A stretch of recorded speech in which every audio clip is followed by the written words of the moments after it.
right. Well, it is 3 o'clock Eastern. Let's get started here today. Thanks everybody for joining. Again, my name is David Sturtz with Cooperative Strategies, joined with Mary Filardo from the National Council on School Facilities, Michael Hobson with Cooperative Strategies, who is going to help go through HEALS Act with Mary a little bit. And then we have Phoebe from the U.S. Green Building Council and Thomas from Carlisle Area School District, who's going to talk about air quality standards and looking at that at a macro level and a trends level nationally, with Phoebe kicking us off. And then Phoebe has known Thomas for many years, and as a facility director who's really dove into the latest, greatest ASHRAE standards and looked at what's feasible, maybe what's not, what's short-term, what's long-term, just to give us a drill down into some practical application here today on those new ASHRAE standards, and really focus today's conversation around air quality and so forth. Before we get to that, however, did want to give a brief legislative update, which we do from time to time when there's something to update. So, Mary, if you want to go ahead and start into the conversation, we'll get right into the HEALS Act. You want to give us a little bit of a background here? Sure. Michael, do you want to, who's got the screen? Want to show the...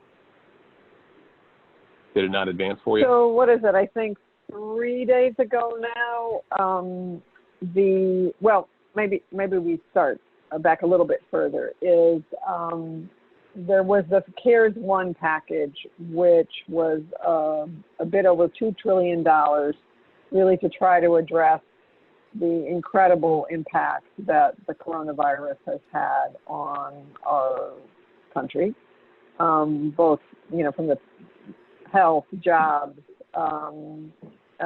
even some education in the first CARES, and soon after that was passed, the House really prepared a second CARES, which they called the HEROES Act, which was about another $3 trillion, but it was a partisan bill, and it kind of sat there. And waiting really for the Senate to come back with what it would propose as essentially like a CARES 2. So they finally came out with what they're calling the Health Economic Assistance Liability Protection and Schools Act. And it has, Michael, do you want to share this screen? I'm not. I was trying to. Do you want? David, your screen isn't sharing. I think David was going to share it.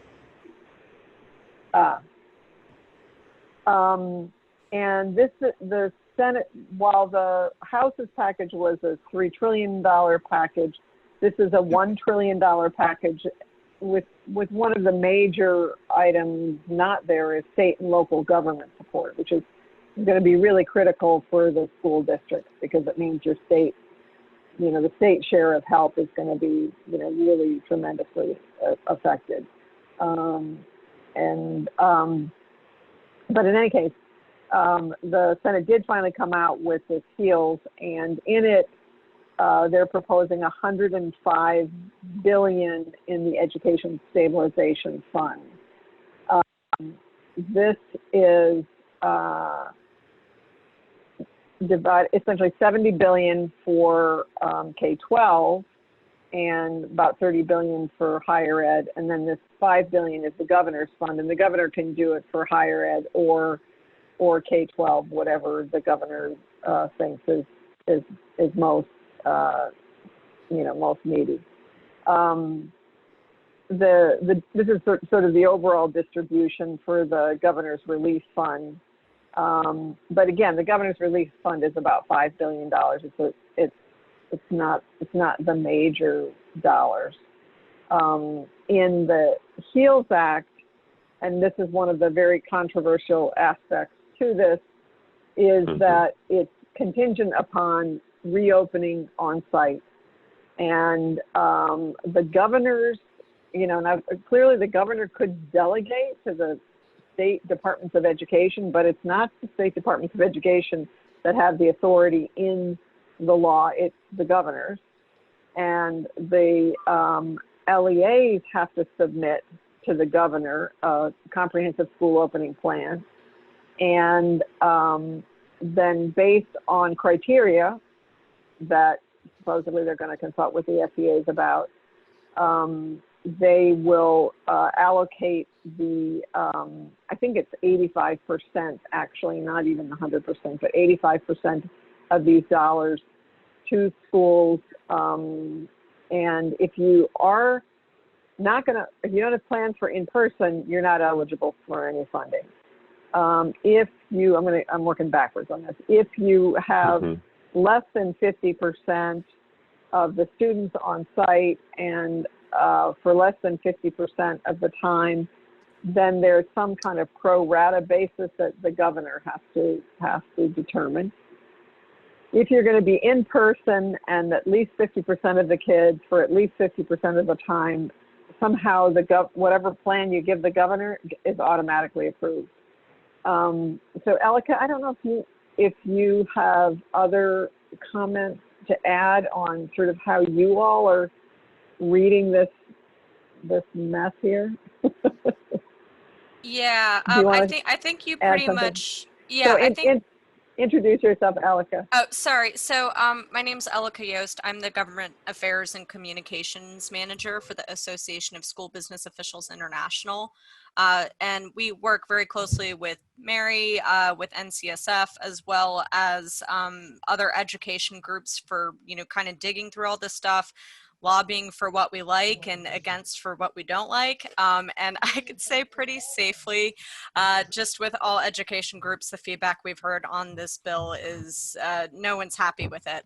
And we look at this bill as more of a messaging piece on behalf of the Republican Party, but even that's questionable in terms of what agreement there is among Republican lawmakers for this bill. So I would say that everything that is in this, to preface that this is not the final bill, this is the starting point for negotiations. But there is this idea that is more tied into political considerations than anything else, to condition funding for reopening based on the school district's reopening plan. And that's just because there are local politics at play with a lot of these decisions. And as you're looking a little closer to election season, there's a pressure for reopening schools in person, and some of that is starting to come to play in the provisions here. As far as your interpretation, Mary, with how funding is broken out, that's how we've been reading it too. So I don't really have a whole lot to add on to that. I don't know if you have any other slides on this, but something else I would preface is that there's no funding included to address. Oh, can we mute, please? Can we mute, please? I know his staff was stressed. Someone is talking. Thank you. But as far as other provisions in the bill, one thing that we did notice also is it did not have any funding allocated for internet connectivity or addressing homework gap concerns. And we were really surprised by that, since a lot of districts are considering 100% virtual starts, if not, the whole year, and will need to provide, digital devices and address connectivity issues with students. So overall, we are not pleased with the provisions with this bill, and I can't say I know of any education group that is. So we are pushing against this.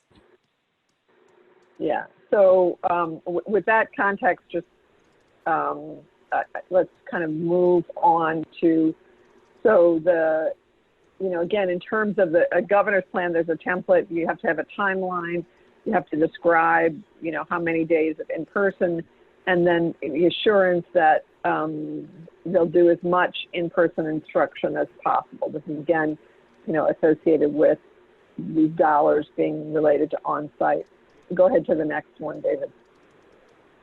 In terms of what's eligible for, how you can spend the dollars if you're opening in person or, a proportion of your school is on site, you can use it for PPE, for implementing flexible schedules, for purchasing boxed lunches, for purchasing physical barriers, for additional transportation services, improving ventilation systems, developing and implementing procedures it's really procedures and systems, providing schools with resources to address, these are like sort of catch-alls, to address needs directly related to coronavirus, for procedures for coordination with state, local, tribal, and territorial public health departments, for repurposing existing school rooms and spaces, for planning and coordinating during long-term closures with facilities, meals, and technology,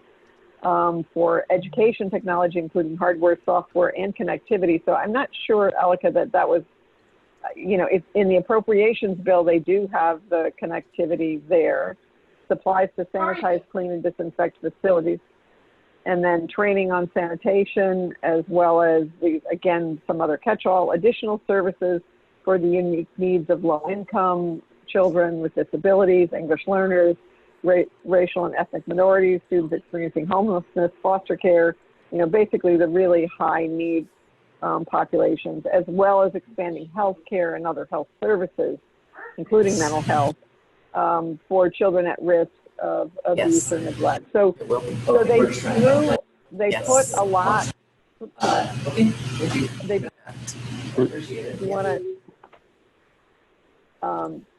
Anyway, so they put a lot in the bill, and but and I would say that the Build America School Infrastructure Coalition, then I'm going to stop, Dave, because I know you've got a lot to cover today, is pushing for a separate $10 billion for emergency repairs and systems upgrades to be able to open schools safely. We think that in the education side, that by the time you address your educational issues, which are really primarily staffing in order to have small cohort size, those are going to be your costs, extra substitutes on hand, as well as really other complicated issues that we think there needs to be $10 billion added to whatever is here that's just dedicated for the facility preparation. So that's kind of where we are, and it's very much a moving target. The saga continues, very much so. Michael, as you read the bill and dissected it as well, any other closing thoughts on this one before we move on to Phoebe's presentation? I just wanted to touch on a couple things. One, to Elika, just to make your life easier, if you do have the report, purchasing educational technology is on page 111 of the report. Yes, and I clarified and in the comments, so I wanted to clarify. So sorry, I didn't see that. No, that's okay. So what Mary was describing is all of these things were added as what we would consider allowable uses of CARES dollars. And a lot of this actually reflects the lobbying that ASBO, ASA, school boards, and others have been doing, because we've been sharing very real concerns that districts have of all the competing, financial needs that they have for safely reopening. So you'll see a much more expanded list of allowable uses that reflect some of the stuff we were asking for, as well as, improving ventilation systems, the facility side of things. We also brought that up as well. However, what we didn't see was dedicated line item funding for connectivity and purchasing digital devices. We were trying to advocate this through the E-rate program, but the HEALS Act did not include anything for that. So instead of having dedicated extra funding for that purpose, they kind of just lumped it in with everything else. So I hope that kind of clarifies what we meant by that. Got it. That makes sense. Yeah, and then on the question from Oregon, these are LEA plans, so to the governor. So if they can't use all the money, if everybody else is virtual, the money can go back into the secretary. So so it is actually district by district that this money is available. So yeah, if some are opening in person, they could be eligible for funding, and those that are not would not be. And David, I just wanted to add one more thing to the discussion, and then I'll be done. Is if you go back to slide 6, when I combed through this, I had this audience in mind. I was trying to see where the rubber hit the road for this group, and where the LEAs and the state folks are going to be busy is all the reporting and the planning and providing those plans. And so the state folks, I feel, are going to be kind of in the middle on both the governor's side when they're reporting to the Secretary of Education, and then the state folks will be monitoring and working with the LEAs to get their plans pushed through the system. So there's 3 main components of it here highlighted. And again, this is for this group, especially where it's going to hit you folks, is on page 108, but you're going to need a timeline of when you're doing, when you're doing what, and mainly, again, to the political side of it, is when are you going to get kids back in the schools? And that's for this one. And then a description of how many days in person. So again, what's the plan? And then an assurance, maybe Mary can highlight what assurance means in this world, but an assurance that the local education agency will offer students as much in-person instruction. So I don't know where that lands, if there's a percentage or what the assurance is, but that was just something I wanted to highlight for this group, because kind of where the rubber hits the road with a lot of us. Yeah. Call. Right, and I would say another part of that, Michael, is that the governors is supposed to work with the state education agency on the criteria that the governor will use for approving plans. So that criteria on the front end, the reporting on the back end, the assurances kind of in the middle. My guess is that if they keep that language in there, the assurances will get caught up in guidance, and that they'll need some clarity on that. People aren't going to really know what that means, because it doesn't really mean anything. So anyway, so this is very much an influx piece. Thank you, David. Yeah, absolutely. Thank you, Mary, and everybody jumping into that conversation. We will keep it coming as this thing works its way through Washington. So real briefly here, hope you all got the introduction in the email with Phoebe Beierle from the Center for Green Schools and the U.S. Green Building Council. Really excited to have her here. To had folks coming on from quite some time on a webinar from USGBC, and just a natural conversation to have right now around indoor air quality, as that is obviously a centerpiece of all reopening plans, and stands to reason that this is one of those topics that is going to be with us for quite some time when it comes to our capital planning. And then that's where also we're going to kick it into Tom here when we get down to some specifics on how some of these new standards are hitting school facilities planning. So Phoebe, if you could, just thank you for being here, and please introduce yourself briefly, and the field is yours. Great, thanks David for having me. Just a reminder, if you're on the call and you're not talking, if you could mute yourself, that'd be awesome. There's a little bit of background noise. So yeah, I work for the Center for Green Schools, and at the center, my role is to work with school districts around the country, and in particular, staff who are leading around energy, waste, sustainability, health, and we have a network of 250 plus individuals who we provide programming, a lot of webinars around COVID right now, and other professional development, leadership development support. For those who don't know, the U.S. Green Building Council, we're best known for the LEED Green Building Rating System. And I want to acknowledge that, well, first of all, I want to acknowledge Mary and others on this call, Elika, for all of the advocacy work that is going on. This is so important. We at the center believe strongly that where we learn matters, and we've, for 25 years at the U.S. Green Building Council, have focused on the importance of the built environment. And this, unfortunately, COVID has really brought to light, fortunately and unfortunately, COVID has really brought to light the importance of the building. And so we have an opportunity to put some dollars into maintenance and repairs that might not have happened otherwise, but as we just acknowledged, the process and the politics around it are really, really challenging. So anyway, let's see. So as we all know, schools closed, 131,000 schools closed in March and have been closed since for the most part.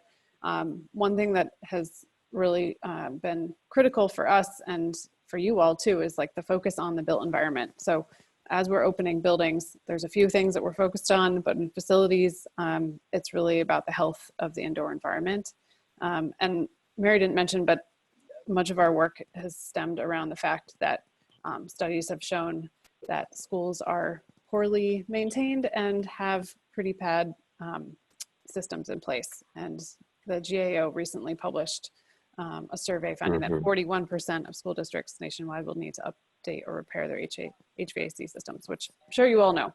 But the National Academies of Sciences also recently stated in their report that poor air quality in buildings will actually make it difficult to reopen schools. So what we know about improved air quality, let's see, you're advancing slides, so I just want to make sure I'm in the right place.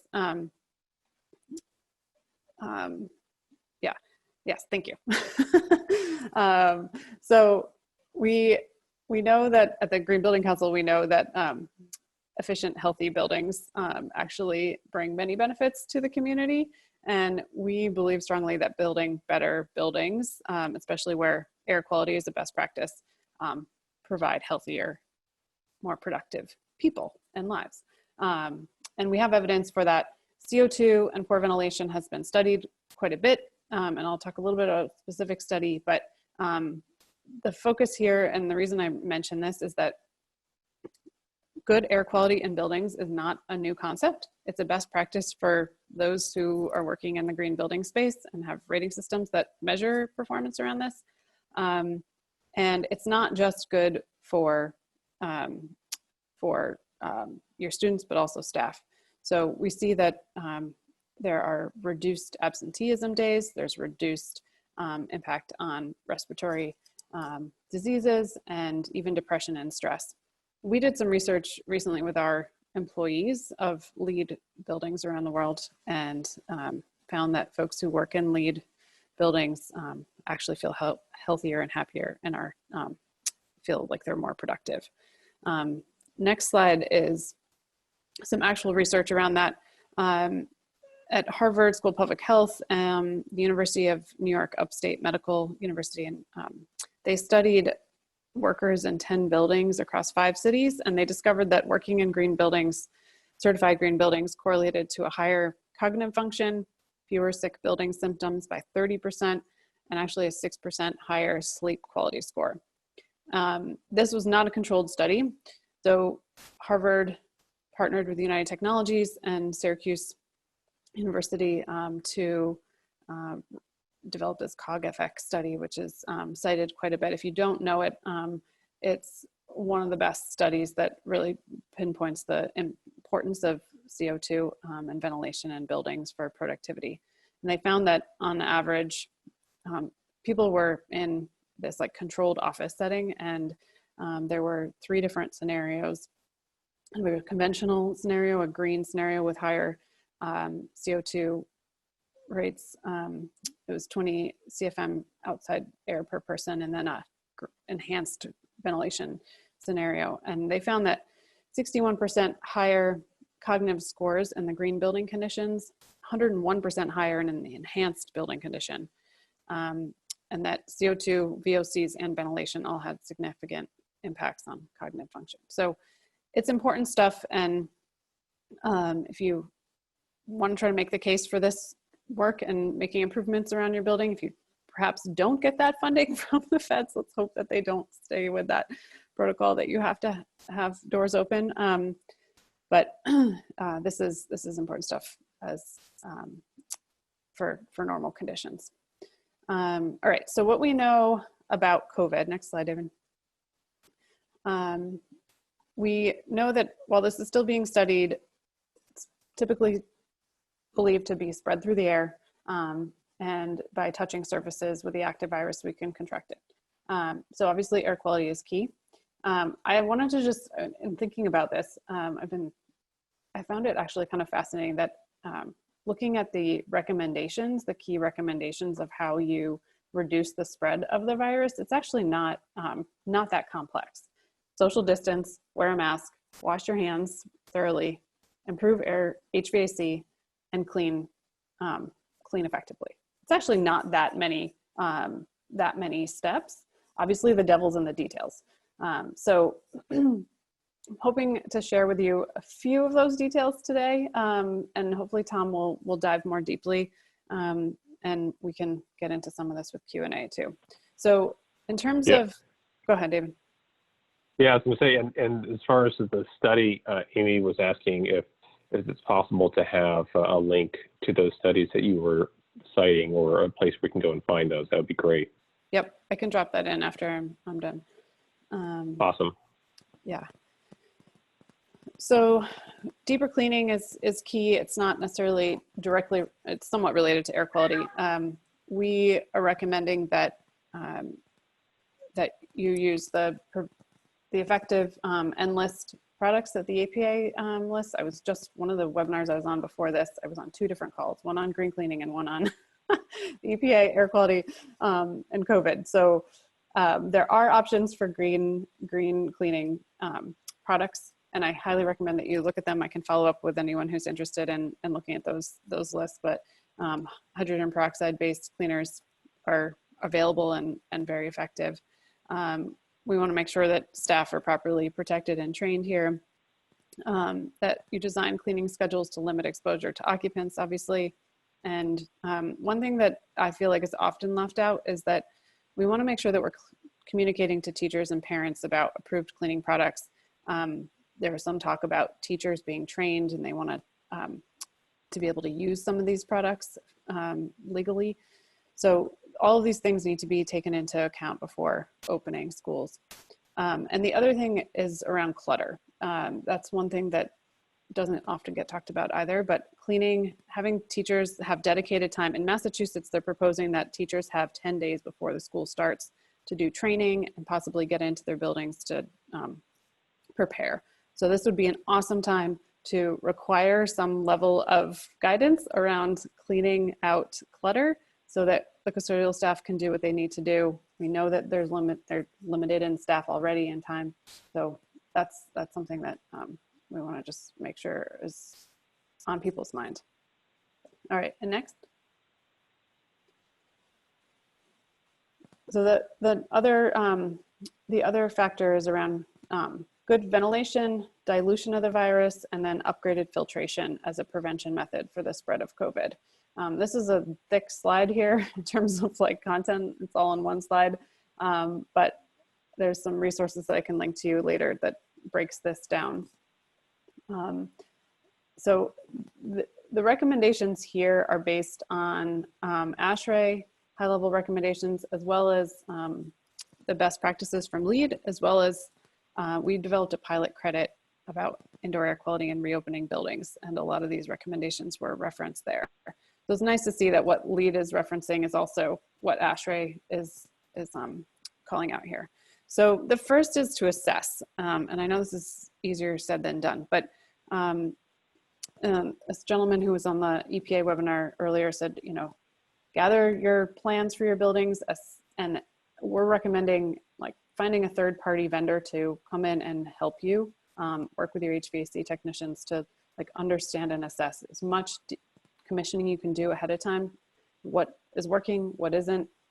The better place you'll be in setting up a plan and a budget for where to make improvements. Increase total airflow supply to occupied spaces, and if possible, increase the percentage of outdoor air, possibly as high as 100%. This is highly recommended by most agencies right now that are in this space. Prioritizing natural ventilation, opening windows as much as possible in these shoulder months coming up, assuming that your air quality is good around your school, that's key. The other thing is considering ventilating building during unoccupied times. And different agencies are recommending different protocols around that. But we do want to stress that there's a balance around energy use and energy cost. So some are recommending 2 hours before start time and end time, doing some ventilation during unoccupied hours. And Phoebe, to that, yeah. in that respect here, looking at this, you know, the filter recommendations, you know, with school openings knocking on us, it's a lot of conversation we're hearing. So what do I buy now? Like if I need to, it's already kind of late in the game. And you mentioned the HEPA and the MERV 13 or 14, and maybe I'm jumping ahead here, but you know, one of the complications here on this, of course, is just the capacity of the systems to handle it from an airflow perspective. And I actually haven't heard a whole lot of conversation about HEPA just from the airflow considerations. Could you speak to that for a minute? Yeah, I mean, I would say that school systems are not designed at all to handle HEPA filters. I think if you're bringing in units into a room, like standalone units that are portable, those are definitely, we're recommending HEPA. There may be some buildings, there are some schools out there that are in areas with really poor air quality that I know have been designed to kind of hospital grade standards. So if that's the case, hopefully they're already using really high level filters, but yeah. So okay, for most mechanical, thanks for that, yeah, because that actually came up last week. We had a question from a state facilities director that said, what about a strategy? Is there a recommended strategy to include sort of aftermarket in-room standalone unit HEPA filters as a supplement to your air quality strategy? And how would you answer that question? I think key is supplement. ASHRAE is recommending HEPA standalone filters, and there's actually, the next slide is just lists a few of them, but we wanted to make sure, actually ASHRAE has and UL have a label. So we just wanted to make sure that those treatment devices are not creating byproducts like ozone, for example. But most of the, I think, yeah, my daughter's director of her school actually reached out and had done his own research and looked at consumer reports for like top rated units, and he wasn't looking at the filter. I was like, okay, it's got to help a filter and it's highly rated, making sure that it meets the space needs, so it can deliver enough ventilation and cleaning for that space. So it's designed for the right size. The space is key, and then also that it's you do want to consider noise. They tend to not be the quietest system, so that is an implication. But there are trade-offs as we respond to this pandemic. Okay. Sorry to derail you. I just wanted to drill on that for a minute. Thanks. Yeah, so for mechanical systems, ASHRAE is recommending, you know, at the very least, MERV 8 should be used across the board, but especially recirculated air systems, MERV 13 or 14 if possible. And there's clearly some issues. There can be issues with that, depending on how your system's designed, and reducing airflow if you do increase filters level. Okay, so repairing broken equipment. This is no brainer, but that's pretty key to be able to have a maintenance plan before you open. So one of the things that has come up a lot is like, my window doesn't open, my handle on my window's been broken. Like those sort of things are what you need to focus on to be able to build trust in your staff to re-enter their classrooms and feel safe. So if you're able to have your custodial teams do a check of that and identify kind of key small repairs that you can do now, that'd be really helpful for the trust of the staff. And then USGBC, when we're talking about green operations, we're always talking about operations maintenance plan. Have a plan. So that's key. Have a plan for how you're going to manage now, and then if something happens, how you're going to pivot and manage then. If you're changing schedules and set points, make sure that's updated in your plan and that people are communicating to people about what changes need to be made when. And then implement those changes that you identify if it's changing, airflow rates or filters, and verify that they work. If you have that third-party vendor that you hired or brought on early on, see if they can come back and help you verify that things are working. One thing that has come up is around this is like, how do we know without spending a lot of money on a third party?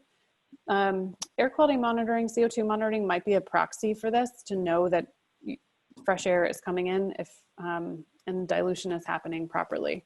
So we can't measure the virus, and CO2 doesn't necessarily correlate with virus being in the space, but it does correlate to how well air is moving typically.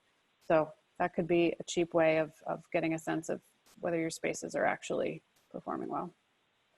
Yeah, and that's something, Phoebe, we talked about even before this, is what's a way, we obviously can't measure this, but there's demonstrable evidence to lowering your CO2 levels anyway in a classroom. Right.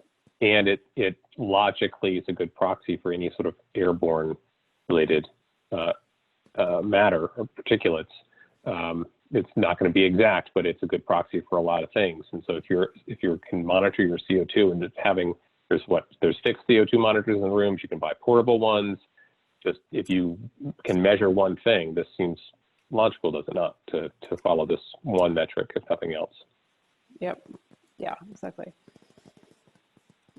This is from ASHRAE, so this is something you can access here at ASHRAE resources, but the technologies that might be effective, there's a lot of, I know that facilities staff are being bombarded with companies pitching their products. The UVC systems are proven technology in hospital settings, and so if you are looking at trying to add supplemental technology to clean your air, this is probably where I would point you to, just because it's proven. There's other emerging technologies that I'm not an expert on, but maybe Tom and others we can talk about during the Q&A.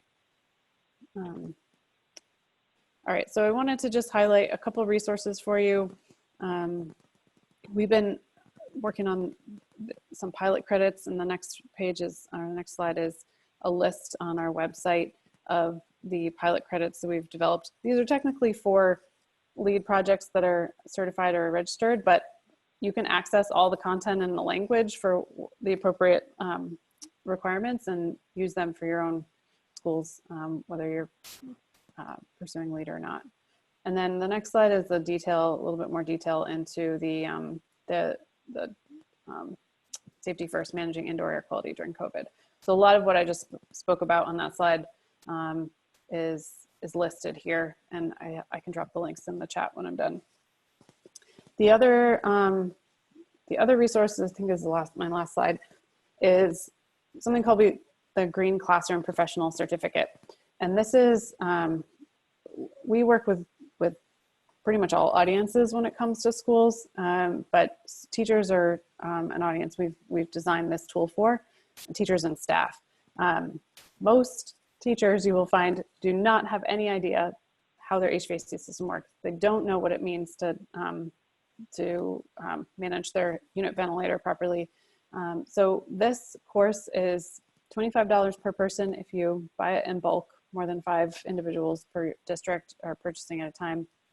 And it walks you through 12 modules looking at everything from energy to alternative transportation, like the whole gamut around what a green school is and how that staff or teacher can manage their classroom setting to be healthier and more efficient. So there are 2 modules in this that are directly related to COVID, air quality and green cleaning. So I highly recommend this if you have some budget or have a group of teachers you think would be interested in training up on this. It's a good primer and baseline for getting staff in your buildings, kind of just conscious of what to consider, how to, like, I mean, there's a whole like really cool graphic around how your air ventilation system works in your classroom. So recommend that. Okay. And I think that's it. Okay. Thank you, Phoebe. And so looking at that, folks, I forgot to to remind, the chat box is there for questions as they come along. So I neglected to mention that. I apologize. But as thoughts and comments and questions come up, please utilize that. I know Bonnie just posted a question about the are there standalone HEPA air filters that are big enough for a classroom but don't sound like a tornado? I'm going to paraphrase your question a little bit because the noise is obviously challenging. Phoebe, I'm certainly not putting you on the spot as a aftermarket HEPA procurement specialist, but are you aware of what some districts that you're working with are thinking about in terms of in-room ventilation, like air cleaners? What are you hearing? I have not actually heard specifics around that. So maybe Tom has done some research around that. I know our facilities staff in my town are looking into that as well, but I'm going to punt that to Tom. Maybe Yeah. I don't know. I've used them in the past when we had some special cases where we had to put them in for, a medical reason.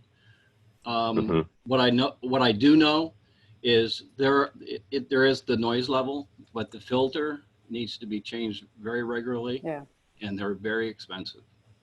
It's not a $25 change out. So, and a lot of that is in this document that it makes those recommendations, as Phoebe was saying.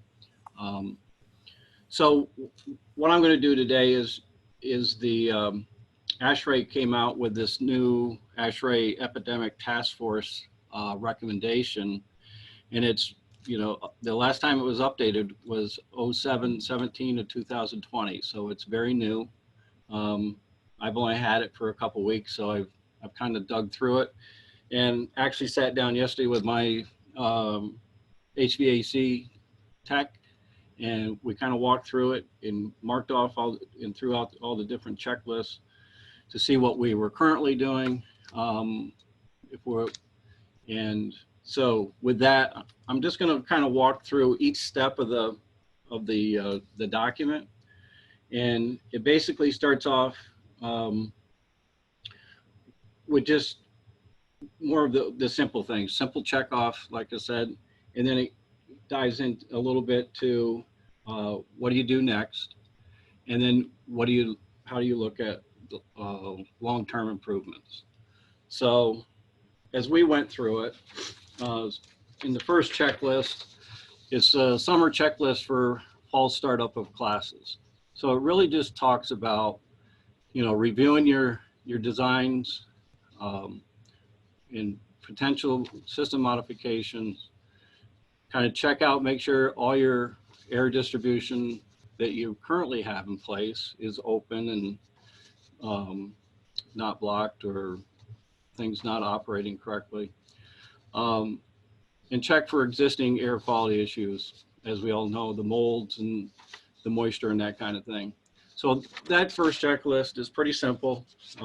Probably most of everything that's on there, people probably are already doing.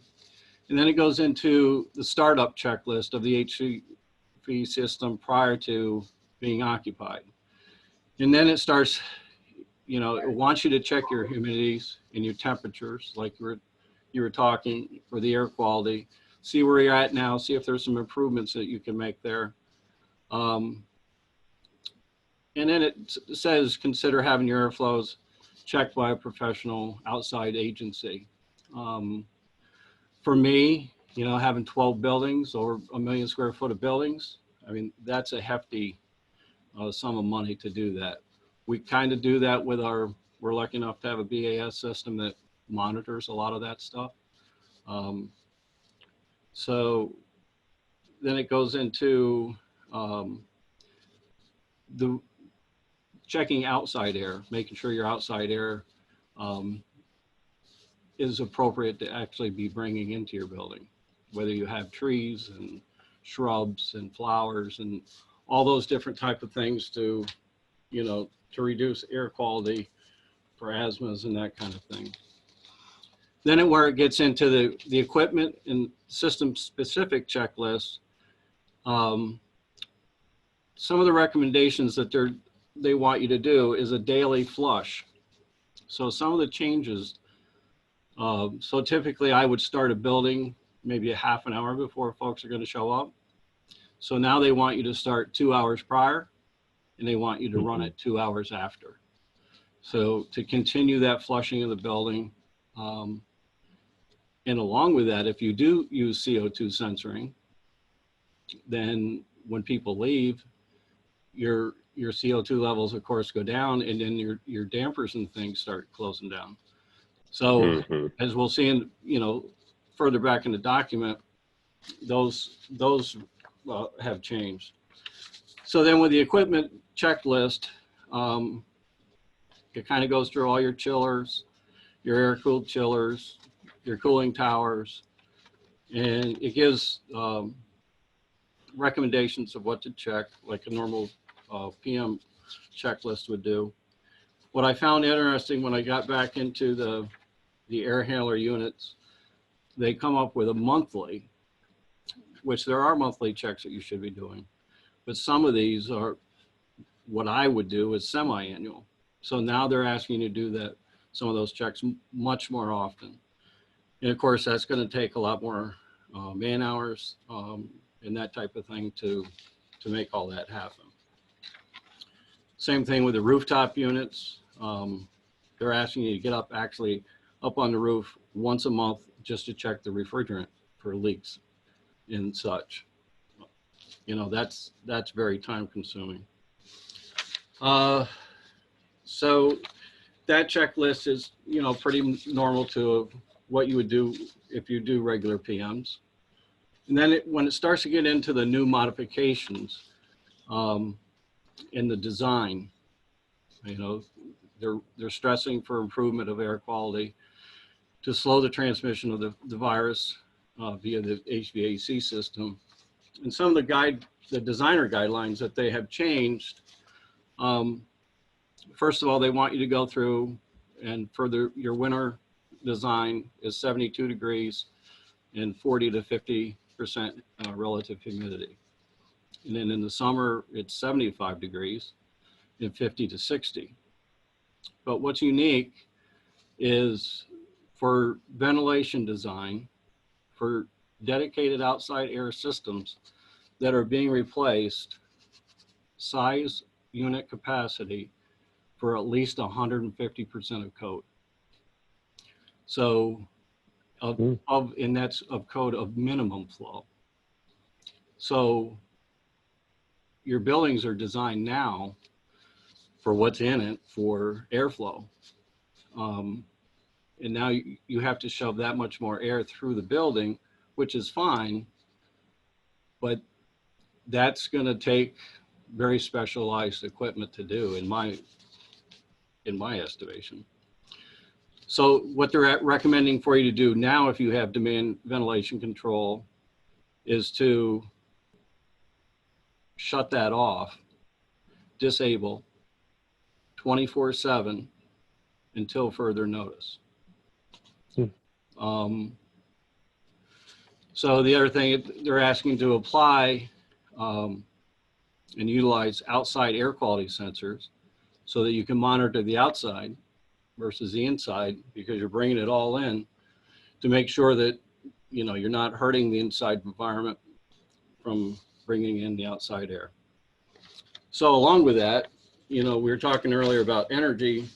That's gonna kind of throw some of the energy that we've been doing over the years to save energy to throw that out the window. Then it goes on to talk about in the design, of course, the HEPA filters, the MERV 14. And here's where it talks about, introducing portable all-electric HEPA UV machines in each classroom. And along with that, that would be a minimum of 2-hour rotation of the air per hour. So that machine not only, it needs to be sized to the room. And it talks about the operation of hours again, like I was saying, 2 hours prior to, 2 hours after. They want you to run exhaust fans when you're in the occupied mode. And for new installations, it should be designed for purge flush on every startup.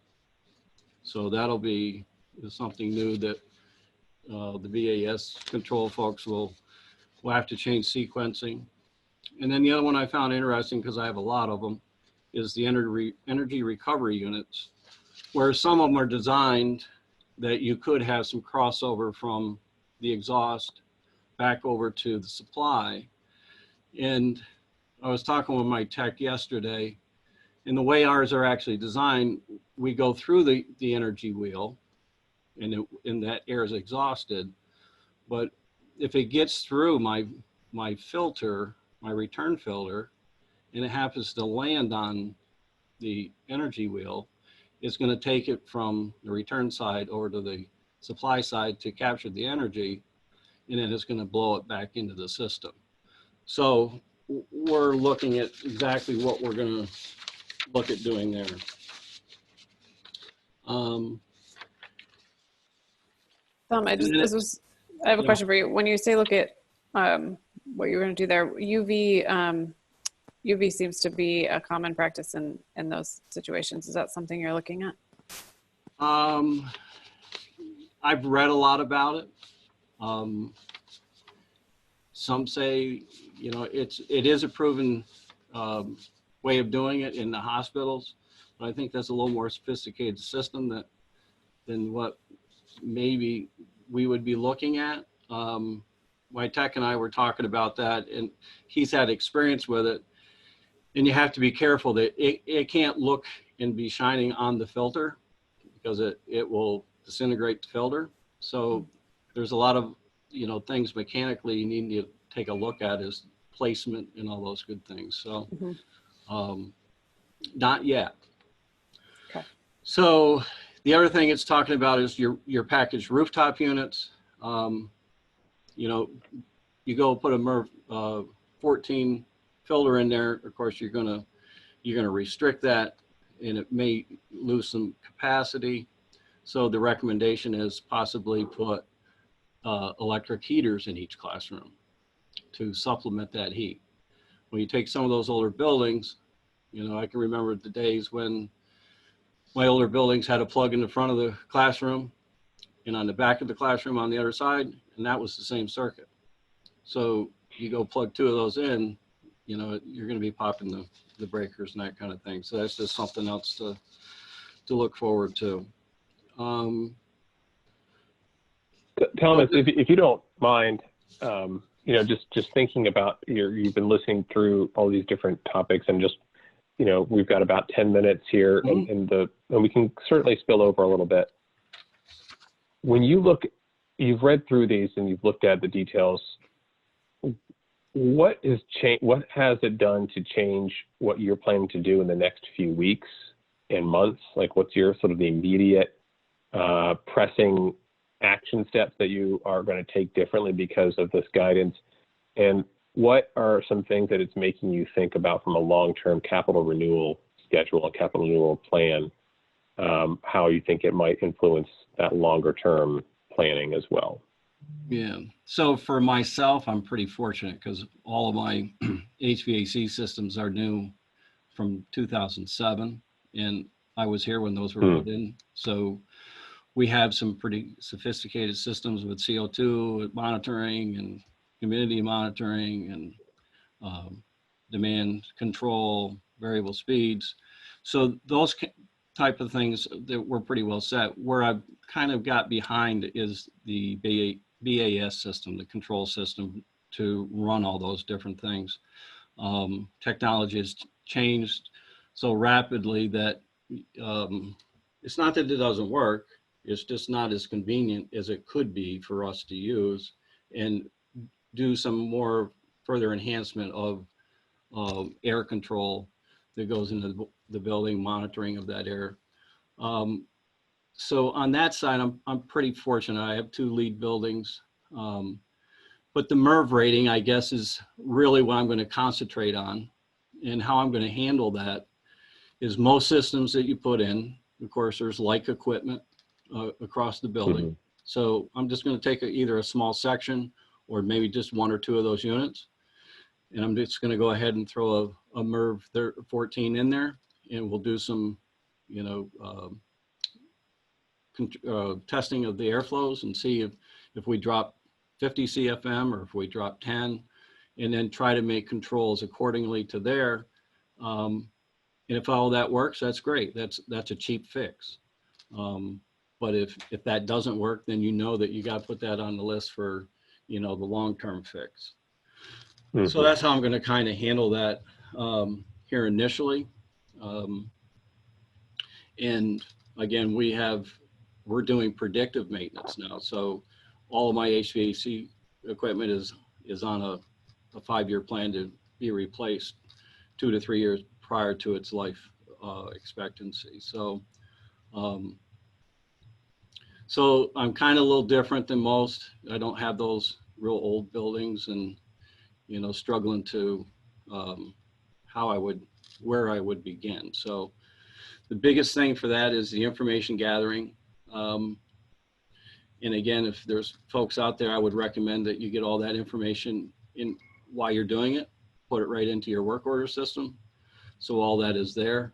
And then as you work on those pieces of equipment, you have history of that piece of equipment and documentation of when those filters went in, when you do your air quality testing, what your testings were. If you happen to do a commissioning, you can put all that information in there. So, 10 years down the road, you can look at that piece of equipment and see all the different things that's been done on it. So we're about 90% of having all of our equipment in our work order system. And then of course use your blueprints and that kind of thing to capture that information up front, filter sizes. The biggest thing for the filters is going to be your racks, because a lot of times when you jump up to a MERV 14, you're going to have to go to a 2-inch filter, and you got a 1-inch in there now, and you got a 1-inch rack. So you have to go through, and you may have room to put a 2-inch rack, you may not. So what we're going to also look at is putting our rack system at the head end of the returns, right in the classrooms. So they're convenient to get to, one, and there won't be a lot of, work inside of the units themselves. Okay. So, Tom's really appreciate it, and sort of giving that real boots and ground look at these recommendations and kind of giving us an orientation to that, which is certainly helpful for diving into a document like this.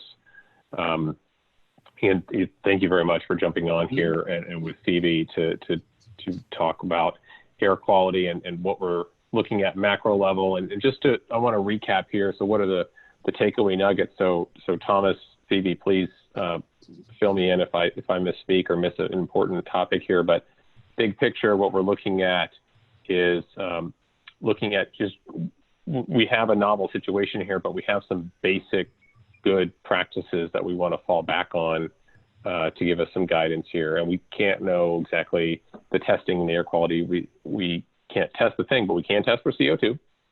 So if you don't have a way to monitor your CO2, we should do that. If it's in every room, if it's centrally, if it's a portable system, some way to monitor that. I think that's safe to say from today. And then look at this, is it your system that you have, is it working optimally? Do some review commissioning of that. Take a look at your system. Is it working how it should to begin with? And then, like Tom, so you're saying your near term next step is just the filtration system upping to the MERV 13 or 14 as you can. And that in your case may involve changing where those filters are in the system. You're talking about putting it right in the classroom level, just for ease of access there, considering the system. So that might be, sort of a next couple punch ticket things. Let's look at our CO2 monitoring. Let's go to our next level of filtration that may involve some minor modifications of where they lie in our system, but that's doable. Beyond those two big bucket items, where else would you two say, the focus ought to be in your minds in terms of IAQ for the next few weeks? Working with your engineer for the future on what type of systems that you have now and what type of systems that you could change to. Because for instance, I have two buildings that are all water source heat pumps. And Okay. so I have individual control of each classroom. So that system, you really can't change without some real major, like if I wanted to go to rooftop units or, that nature.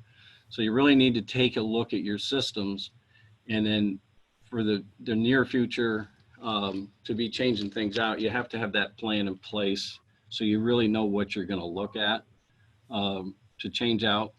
So when those opportunities do come, that you're ready. And, as I say, technology changes so fast. I used a lot of rooftop units, heat pumps with backup natural gas. Natural gas doesn't get used very often, but it's there. And that's individual classrooms. In those buildings, it's going to be very easy for me to upgrade the air quality there, because I'm only dealing with that one supply, one return of that classroom is isolated. So, if I had my druthers, that's how I do every classroom. And then you get away That's from— just good planning, just total cost of ownership, when any kind of system, looking at redundancy there and so forth. Yeah. Yeah. Yeah, I mean, I would add one thing that Tom mentioned, was building automation systems. I think one of the things I've been hearing from facility staff is that there's nuances and unique aspects that they already know are failing in their schools or are an issue around operations. And so if you don't have a handle on your automation system, that would be something to try to put resources into right now, because a lot of these recommendations are saying throw out these settings and implement these new ones. Presumably once you start up, there'll be different levels of students and staff in the building. There might be 50% occupancy at one point, and then it'll increase.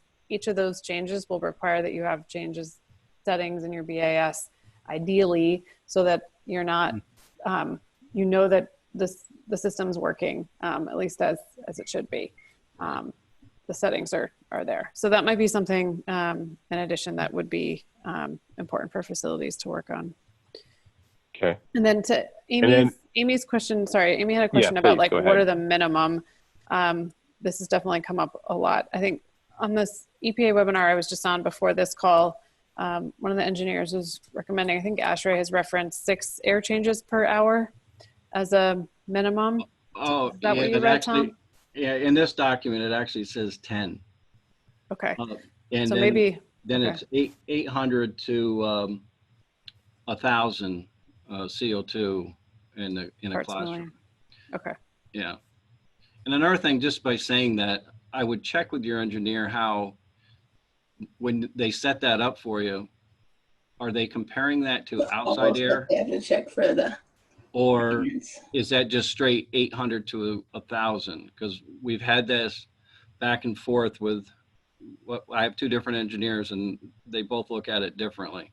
Some compare it to outside air. So let's just say outside air is 400. So inside air is 800 above that to 200 more. Where some of them are looking at it at 800 straight to 1,000. So we've had some hefty conversations on that one. Yeah, we can reference I think you referenced the EPA standards for CO2 levels. I think, Tom, it's straight 800. Yeah, but I'm talking about when they're putting it in the BAS system, how they're monitoring that and what calculation they're using to get that 800 to 1,000. Yeah, that's an interesting, what's your baseline? What's 0 to start with? Right, That's exactly. a good question. Exactly. Right. Yeah, I you have heard- actually a note on my paperwork here because my tech and I got to going back and forth about that yesterday. Yeah, well, that's something we'll drill into, Thomas. That's a good Mhm. question. Relevant.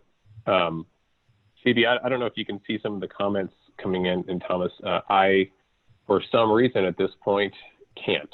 So, Okay. Michael, I know Michael's been texting to me, but if you all want to address, I know there's some questions coming in from Amy about recommendations around cleaning air ducts, and some questions from Guy on the effect of this conversation on common areas and hallways in terms of CO2 monitoring and that kind of thing versus the classroom. How do you consider that? Yeah, I mean, Tom can speak to this, but I think in typical schools, the common areas are the areas where there's less confidence around airflow rates, and maybe more air recirculation happening. So if you were to focus on monitoring CO2 in an area, we're getting a handheld particulate meter to try to understand like the general air quality in that space. That's where you would focus.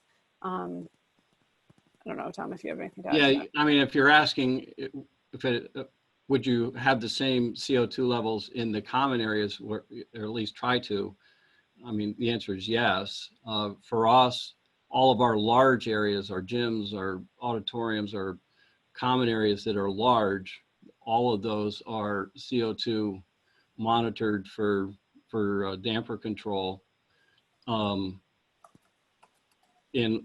with variable speed drives on the motors. So, and I know a lot of folks don't have that, but those areas need to be that same level of 800 to 1,000. And then how would those with CO2 setbacks? See, that's the thing that they're talking about, the setbacks. They're telling you to stop using that basically. So like for mine, I have mine set at 800 for it to, mine doesn't open up until I hit 800. So when the kids leave the classroom, of course it goes back down, and then my damper closes. Well, now what they're asking you to do is leave that damper all open all day long and flush that system constantly. Mm-hmm. And what about Amy's question or comment that came up actually also as well in last week's, I think it was last week's discussion as well, from New Hampshire, where a third of schools don't have Right. central I just saw ventilation that. systems. Where is Amy based? New Hampshire, you said? Or California? Yeah, Amy, do you want to unmute? Do you have operable windows? Yeah, but if you're in New Hampshire, that's not going to work so well. No? Okay. Well, see, there you go. I don't know every area. But there again, you talked about opening windows. Now, see, we're the opposite. We don't open windows because of security. Now, maybe you could on the second floor, but opening windows brings in another. So Yeah. the common thing would be in New Hampshire, we have, sometimes 90 degrees in September and 0 degrees just a few months later, which probably others on the call could probably relate to as well. And it is not uncommon for people just to use window fans, which is just gonna be spreading the COVID around. And so that's a big question. And it really brings me back to this minimum guidance, because it's great that ASHRAE and REVA and everybody else has put out these things to strive for, because great if you can bring in more fresh air, 10%, 20%, any kind of increase, that's good. But on the state level, we're just trying to answer people's questions of, well, when is it not okay because of air quality to not open? And that's a question we can't meet. And it's also where, you could have right now, teachers unions are saying that schools have to meet the ASHRAE guidance in order to open, which I can appreciate, because maybe this will be this push to recognize how important air quality is. So I like that vein of it. But the reality is the guidance just tells you what to strive for, and it's just not possible. And being able to heat and cool the buildings, it's just I just don't know what they're going to do. I guess that's the gist of it, is our schools without ventilation. I just don't even know what they do. And while I'm on, I'm sorry, the duct cleaning question has come up because we struggle to get schools to actually clean their air ducts. So now we have some schools, we've been kind of preaching about cleaning them, and now we have some schools that haven't cleaned them for maybe ever, but maybe 10, 15 years, and now they finally have it scheduled. But in the ASHRAE guidance, oh no, I think it's actually in the REVA guidance, it says that ductwork cleaning should be delayed. And I don't know if either of you have any recommendations on, or just thoughts on whether part of me doesn't want them to delay their cleaning because we finally got them to clean them. But then again, because it's very, very, very expensive to clean air ducts. So did they give a reason why to delay? Oh, just money. Okay, just money. Okay. All of our excuses are money, and I say that very. I wish I could take that back, because all of our schools, is probably similar to everybody on this call, they want to take care of their facilities. They want to do the right things. It just comes down to budget and getting it passed. And are they going to take care of the facility? Or are they going to cut the reading teacher? So I know we can all relate to that, but our schools don't not take care of the facilities because they don't want to. They just run out of money. Yeah. The other thought that I would have too for folks that maybe to find out, so when the monies hopefully come out, is how much money do you think you would need? And for our school district in the area that we're in, it probably costs somewhere around $40 to $45 a square foot for HVAC replacement, total replacement. And in a building like yours, Amy, it would be a total replacement. So when they're talking about those dollars, and you're getting a million, 2 million, whatever we end up getting, if you have those numbers up front and you budget out each one of those buildings, this kind of gives you a good idea of some of the things you can and can't do. Yes, putting money especially for New Hampshire, because we've been on a moratorium for so many years, more than a decade at this point, Really? where any money has gone into our school facilities. Wow. We definitely would have schools, we'll be happy, and we'll be happy to spend that money for our schools. That would be great. But it's funding that I'm not going to hold my breath on. Yeah, Amy, I would just, I don't have a great answer for you, and unfortunately, I mean, it's a result of not investing in the school facilities for a long time. And as you said, it's not because they don't want to. It's just we don't invest in our public education system at the level that we need to, in my opinion.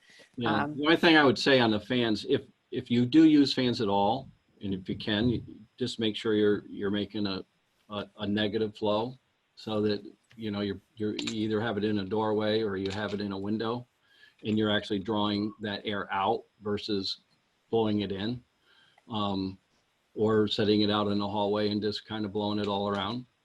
If there are some places that you could get, some fans to draw the air out, that would be safe, I guess, what I'm saying. Right. Yep. That's actually a good point. There are also UVC technologies, Amy, that you can install kind of at the ceiling level within a space. There's considerations for, people you don't want people looking at the light rays, but there are in-room technologies versus in like duct technologies that can clean within a room space. So that might be something versus a standalone HEPA filter system that's loud and very costly, as Tom pointed out. To replace those filters, that may be a technology that would work for a school system where they just have a fan in the window. They don't have return and supply air systems throughout the building. Right. Yeah. Good point. Yeah. And as somebody who has spent a lot of time focusing on long range facility master planning and capital planning, Thomas, when you brought up the $45 a square foot for an HVAC replacement, I'm thinking about Amy's situation and in other states, really, that I worked with that have had similar circumstance. And you just do the cost of that, 100,000 square foot building times $45 a square foot. Ooh, that's not a Home Depot trip. That's expense. And you add that up on top of the other deferred maintenance and capital renewal budget items. And then one of my fears in this moment is that we get money will come. It probably won't be enough. It's certainly not going to be soon enough. And it will probably just be a shot in the arm for now. But when it comes, and you have money for those kinds of things, thinking about the total cost of ownership of a building rather than let's just replace the HVAC unit. If the cost of doing that starts to creep up to the point where it's just going to make more sense to think about a complete renovation of the building. Let's make sure in this moment where times are acutely rough and money will come for these reasons, putting, that when that money is spent, it's in the best long-term strategic direction for the district and not just because it's accessible right now. Yeah, because a lot of those buildings that get those new HVAC systems are going to have a new electric system to go along with it. A lot of the new interior systems, just going to have to go anyway. Yeah, right. You're right. Yep. I just want to acknowledge Christopher Hartz asked about nurses' suites. I'm certainly not an expert on this, but I was on this EPA call right before this one, and I think David will reach out to one of the engineers who presented and had a couple slides on this topic. ASHRAE has some guidance around it. They do. In this document. It made me laugh. It made me laugh a little bit again, because it's like, what resources do we have to retrofit our nurses' suites to those standards? Well, it says actually, if retrofits are not possible, recommend temporary nurses station trailers. So if you can't make it work, pull in a trailer and make the trailer work. One of the things we've talked about with some districts is having a nurse's office for suspected COVID and a nurse's office for boo-boos. Yep, that's what this is. Yep. And just making sure that you separate the two so you don't have any cross-contamination unnecessarily. But, and there's an isolation mode and a normal mode. Mm-hmm. Yeah. Much more sophisticated way of saying it. Yeah. And Bonnie, just around that EPA webinar, because I know it would be applicable to these folks. I asked about the slides and they said they would post them within a few weeks. So hopefully David can get some of the slides that I thought were most applicable from one of the engineers who presented and share that with this group if you do get them. Otherwise, I'll make sure if I see it posted to send along to David and others to share. And thanks to all of you who have been posting the different documents. Phoebe, of course, Amy for posting this one and others. And as soon as we get a hold of that EPA presentation or even parts of it, we'll send it out to the list. We'll put it on our website and all the usual spaces and places. So we are going a little bit long today, but that is fine. And I really appreciate, again, Phoebe, Thomas, your time today and knowledge and thoughts on this, and for Mary, of course, for insights on the heels in that conversation, and for everybody for jumping in and for your questions and comments. And we will continue in the coming weeks. We're starting to get a little bit ahead of our scheduling, so you're starting to see a schedule of these topics coming out for longer time spans than just a couple days in advance. We're getting ahead of that curve a little bit, and we'll be diving into some more of the epidemiological discussion on tracking the health concerns in the neighborhood. We'll be looking at specific things like athletics in the current fall, and air quality will continue to be a centerpiece to that discussion. And over the coming weeks, as we start to open and schools start to open, we're going to start talking to you all and to other folks about what's working and what's not, and how do we adapt. So stay tuned. I look forward to continuing the conversation. Have a great rest of your day. Thomas, Phoebe, thank you again. Thank you very much. Thank you. Good luck, everyone.